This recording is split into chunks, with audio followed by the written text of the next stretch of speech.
Olá, sejam bem-vindos. Olha, nós recebemos um material sobre filosofia que é, nossa, simplesmente incrível. É denso, né? E muito vasto. Muito.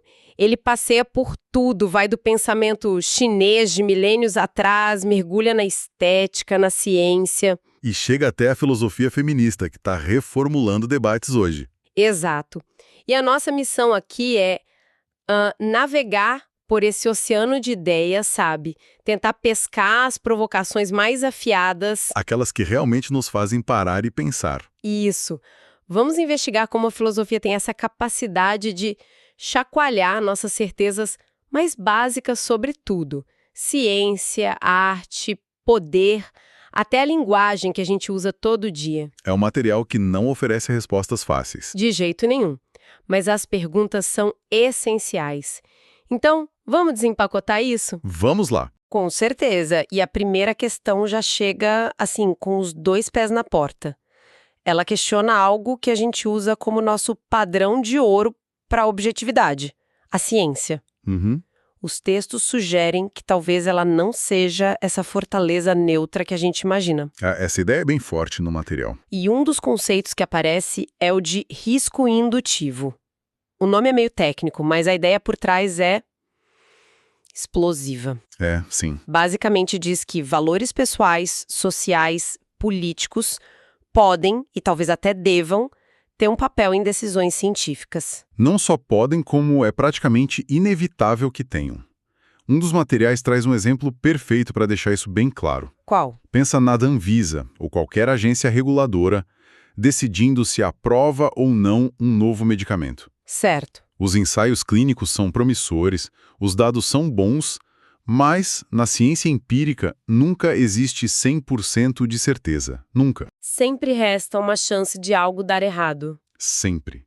Resta uma chance minúscula de um efeito colateral grave, raro, que não foi detectado nos testes. E aí, a agência fica com essa batata quente na mão. A evidência que eles têm é suficiente para provar. Exatamente. É aí que a filosofia entra, digamos, na farmácia. Porque a palavra suficiente não é um termo científico, é um termo de valor. A agência precisa fazer um julgamento. Um julgamento. De um lado, há o risco do erro tipo 1, aprovar um remédio que, no fim das contas, causa dano a algumas pessoas. Do outro, o risco do erro tipo 2, não aprovar um remédio que poderia salvar ou melhorar a vida de milhares. Nossa. Qual erro é pior? Colocado assim, fica claro que não é uma conta matemática. É uma decisão moral. É uma decisão moral. Você está dizendo que no coração da decisão mais técnica de uma agência reguladora, existe um julgamento de valor sobre qual tipo de erro uma sociedade está mais disposta a tolerar. Exatamente isso. Isso quebra completamente a imagem do cientista de jaleco branco que só segue os dados. Quebra, porque os dados não falam por si. Eles precisam ser interpretados e o limiar para a ação, o isso é suficiente, é definido por nossos valores. Uau! A ciência nos diz a probabilidade de um evento ocorrer. A sociedade, através das suas instituições, decide o que fazer com essa probabilidade. É uma parceria inevitável. Isso é muito poderoso. E se até a ciência, que se esforça tanto pela objetividade, tem esse elemento de subjetividade, o que a gente pode dizer de um campo que já assumimos como subjetivo, como a arte? Pois é. A pergunta clássica, né? A beleza está na obra ou está só nos nossos olhos? Uma das fontes que recebemos cita o filósofo David Hume, que dizia basicamente isso. Que a beleza existe só na mente de quem contempla. Exato. Sim, essa é a visão clássica do subjetivismo. Mas o que é fascinante e que os materiais exploram é que a gente não age como se isso fosse 100% verdade. Como assim? Pensa bem, ninguém leva a sério um crítico de cinema que diz: o filme é ruim, mas é só minha opinião, gosto não se discute. É verdade. Pelo contrário, a gente argumenta, defende nossas interpretações, tenta convencer os outros de que a nossa visão é mais correta. A gente debate sobre o Oscar como se existisse uma resposta certa para melhor filme. Exatamente. Então, se a beleza é puramente subjetiva, por que a gente discute? Então, peraí. Como um filósofo, como Immanuel Kant, que também é discutido nos textos, consegue dizer que nosso julgamento sobre o belo tem uma pretensão de universalidade. Isso não soa como uma contradição? Parece, né? Mas Kant faz uma distinção que é genial. Ele diz que declarar algo belo é diferente de dizer eu gosto disso. Eu gosto de sorvete de pistache é um relato sobre meu gosto pessoal. Fim de papo. Certo. Mas quando eu digo essa sinfonia é bela, eu não estou apenas falando de mim, eu estou falando sobre a sinfonia. E eu ajo como se todos os outros, se ouvissem com a devida atenção, devessem concordar. Entendi. Você exige um acordo, mesmo que não possa provar. Isso, eu exijo um acordo universal, mesmo sabendo que eu não posso prová-lo com uma régua ou um medidor. Então, não é uma preferência, é um julgamento. E esse julgamento, mesmo sendo subjetivo, carrega essa ambição de ser válido para todo mundo. Perfeito. É por isso que a gente discute arte. Não para provar que o outro está errado, mas para tentar fazê-lo ver a beleza que nós vimos. Exatamente. Buscamos um consenso que talvez nunca cheguemos a alcançar.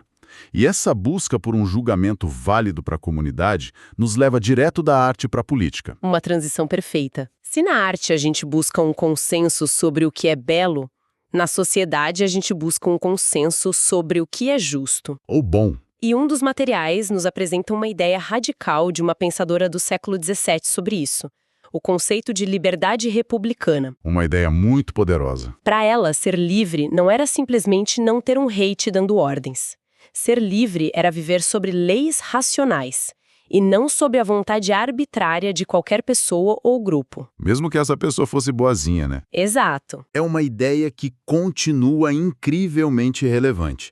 Ela nos força a perguntar: uma lei, mesmo que aprovada por uma maioria, pode ser uma fonte de dominação se ela for arbitrária e servir só aos interesses de um grupo. Que questão! Nessa visão, a liberdade não é só poder fazer o que se quer, mas é a segurança de não estar sujeito ao poder arbitrário de outros. E isso se conecta diretamente com a grande questão da política e da economia moderna, que os materiais também abordam, né?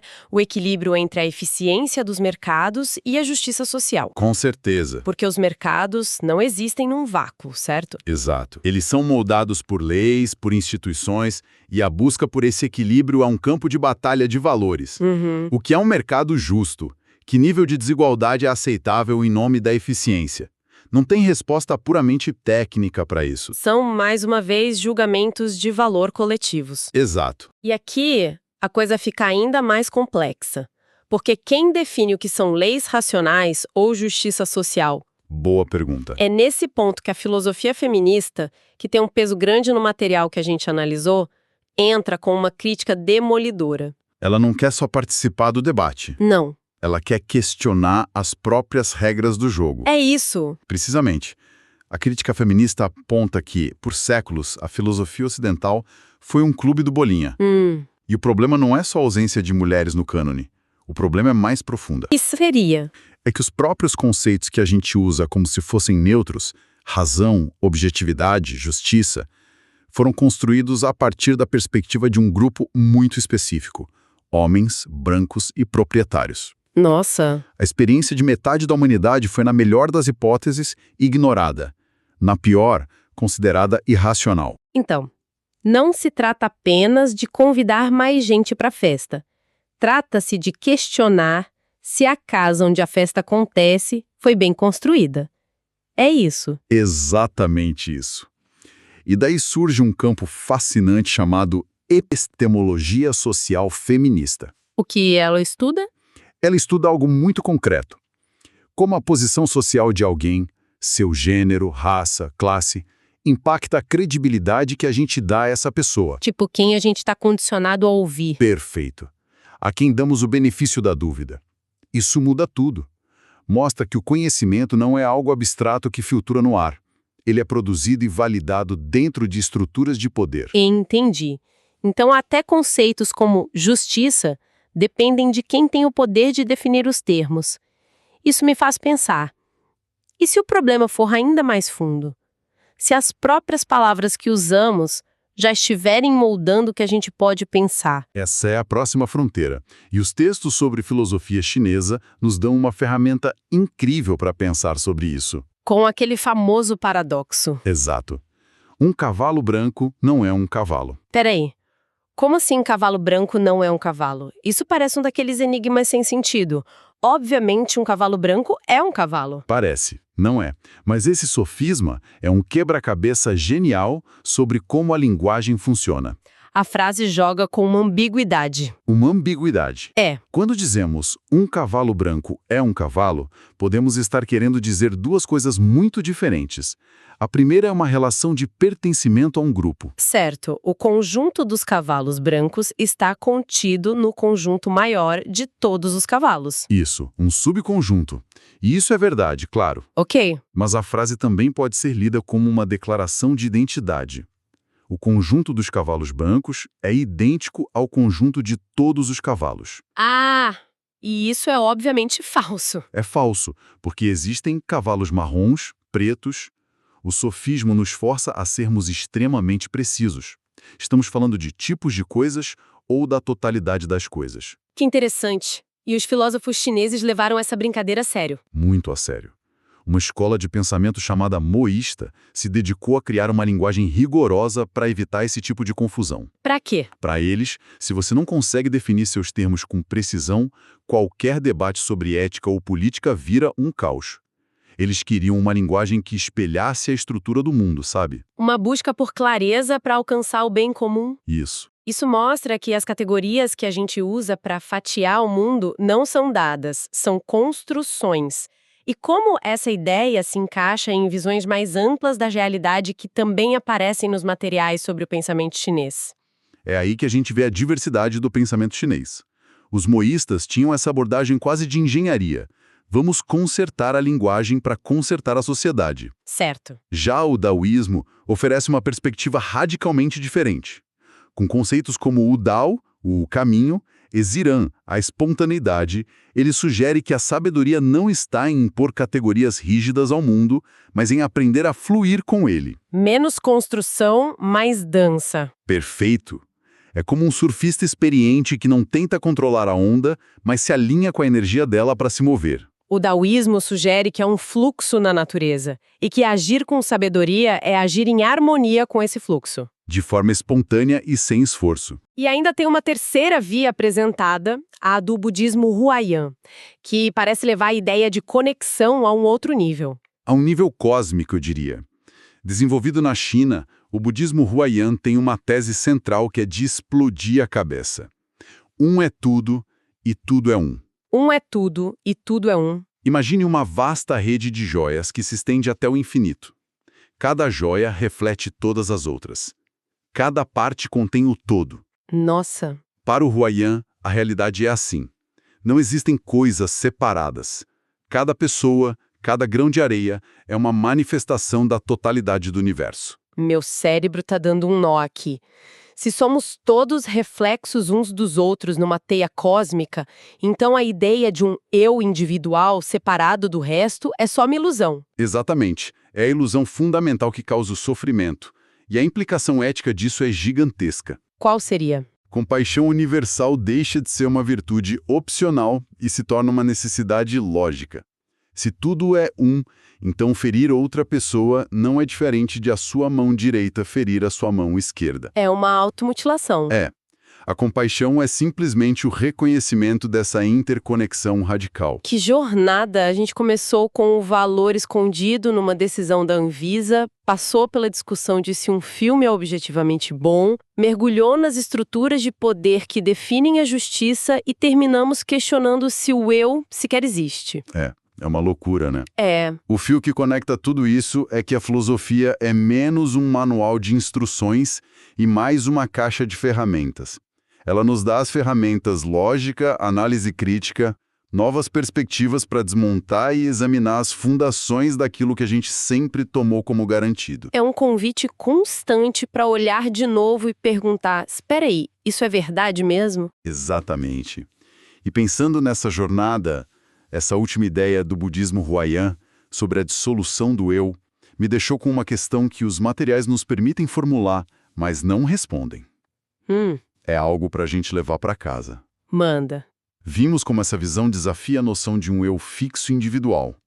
Se a gente levar isso a sério, Se não existe um agente individual isolado, mas sim um fluxo de experiências interdependentes numa vasta teia de realidade, Certo. o que isso faz com a nossa ideia de responsabilidade pessoal? Se uma ação minha é apenas uma ondulação nessa teia interconectada e não o produto de um eu autônomo, até que ponto eu sou o único autor e responsável pelos meus atos? Nossa, isso é assunto para outra conversa inteira. Deixa a gente pensando, sem dúvida.